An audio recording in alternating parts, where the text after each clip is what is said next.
আইন শৃঙ্খলা বাহিনীর সরকারের নিয়ন্ত্রণে, সরকারের মানে যে অর্ডার, যেটা সরকারের যে কি বলে আপনার কর্মসূচি বা তার যে প্রশাসনিক যে কাজগুলো, সেটা ইমপ্লিমেন্ট করবে হচ্ছে আপনার প্রশাসনের কর্মকর্তারা, পুলিশ।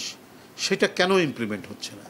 কেন আপনার এই যানজট হয়েছে? রোজার মাসে তো মোটামুটি আমরা দেখেছি অতটা যানজট হয়নি, হ্যাঁ, মোটামুটি নির্বিঘ্নে মানুষ যাতায়াত করেছে। তো এইবারে রোজার ঈদে তো এইবারে কেন এটা তৈরি হলো?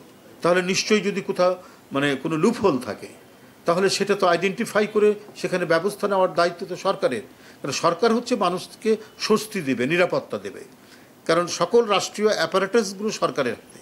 তো সুতরাং যে কোথায় যানজট হতে পারে, কোথায় বোটলনেক হতে পারে, এটা তো হচ্ছে সরকার দেখবে, এবং সরকার দেখে আগে থেকেই সেই ব্যবস্থাগুলো নিলে আজকে এই দুর্ভোগগুলো হতো না। এবং বান্ডেল থাকলে প্রতি সেনমানিতে টাকা বাঁচবে। বিকাশ সেনমানি বান্ডেল কিনে জিতুন প্রতি লেনদেনে। আপনারা জানেন যে এই সময় বৃষ্টির যে সম্ভাবনা, এবারে আমরা একটু আর্লি মনসুন দেখছি, আগাম মৌসুমি বৃষ্টি আমরা দেখছি। তো যাই হোক, বৃষ্টিরই সময় এটা, হ্যাঁ, বৃষ্টি হয়তো আরও 10-12 দিন আগে থেকে, মানে বর্ষার যে শুরু হবে হয়তো আর 7-8 দিন পরে, কিন্তু এবার একটু আর্লি দেখা যাচ্ছে। তো এই সময়টা এইরকমই হয়, ঝড় বৃষ্টি থাকে। তো রাস্তাঘাট যতটুকু খারাপ থাকে, এটাকে মেরামত করা, এটা তো আগেই উদ্যোগ নেওয়া উচিত ছিল, যে মানুষ কি বলে যে ঈদের সময় ব্যাপকভাবে ঢাকা থেকে বা বড় শহরগুলো থেকে তার নিজের গ্রামের বাড়িতে যায় বা মফস্বলের বাড়িতে যায়। তো মানুষ যাতে নির্বিঘ্নে কোনো ভোগান্তিতে না পড়ে স্বস্তির সাথে যাতে যেতে পারে, এই কাজগুলো তো আগেই করে নেওয়া উচিত ছিল।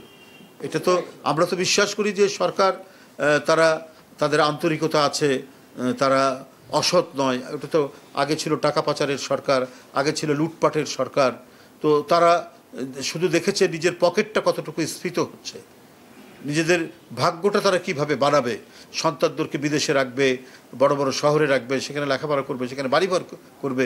এই সরকারের তো সেই উদ্দেশ্য নয়। তো এই সরকারের তো প্রধান উদ্দেশ্যই থাকা উচিত ছিল দুর্ভোগ লাঘব করা।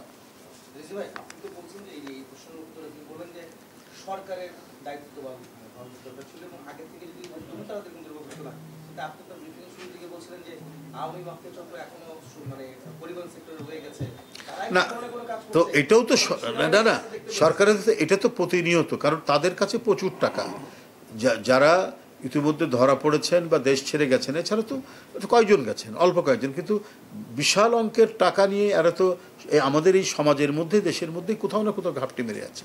তারা করবে অস্থিতিশীলতা তৈরি করার চেষ্টা করবে, তারা নানাভাবে মানে কি বলে যে এই যে গণতন্ত্রের যে বিজয় হলো, এরপরে যে গণতন্ত্রকে প্রতিষ্ঠা করার যে কাজগুলো আছে, এখনও অবাধ সুষ্ঠু নির্বাচন আছে, এখনও যে প্রয়োজনীয় আমরা যে সংস্কার করার কথাগুলো বলছি সেগুলো করতে হবে, আরও যে সমস্ত আইনি শাসন প্রস্তুত করতে হবে, এগুলোতে তো তারা বিঘ্ন ঘটাবে, এগুলোকে তারা বাধা দেওয়ার চেষ্টা করবে, কারণ তাদের হাতে প্রচুর টাকা আছে এবং তাদের সিন্ডিকেট, তাদের মাফিয়াতন্ত্র মানে এখনও যে শেষ হয়ে গেছে তাই না, মানে সমাজের বিভিন্ন রন্ধ্রে রন্ধ্রে তারা এই সিন্ডিকেশনটা তারা করেছিল। তো সুতরাং এগুলো ভেঙে মানুষকে দুর্ভোগ মুক্ত করার দায়িত্ব হচ্ছে সরকারের। এই জন্যই আমি সরকারের কথা বলছি।